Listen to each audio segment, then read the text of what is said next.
آهنگ جدید شفیق مرید با عالی انصاری. شفیق مرید کجاست و مصروف چی کار باری است و اجرای کنسرت‌های جدید عالی انصاری؟ ما در این ویدیو پیرامون همین موضوعات خواهیم پرداخت، پس در ادامه با ما باشید.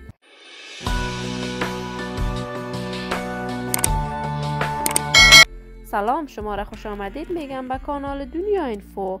من مروارید عزیزی هستم. برای حمایت از من علامت سابسکرایب را فشار دهید تا از ویدیوهای دیگر کانال ما هم آگاه شوید.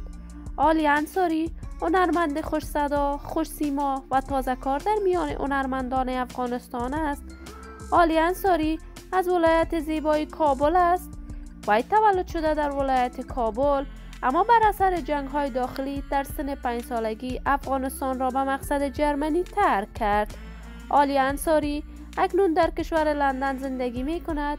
وی ازدواج ناموفق داشته است و دارای 2 فرزند می باشد.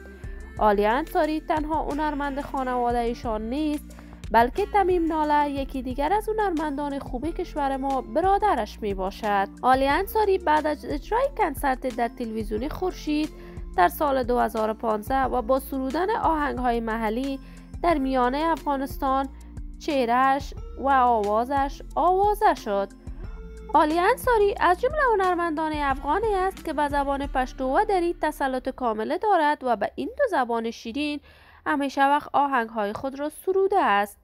عالی انصاری هنرمندی است که هیچ زمان با هیچ هنرمند دیگر در تضاد و رقابت نبوده است و همیشه خواسته کارهای هنری خوبی با دیگر هنرمندان کشورم داشته باشد.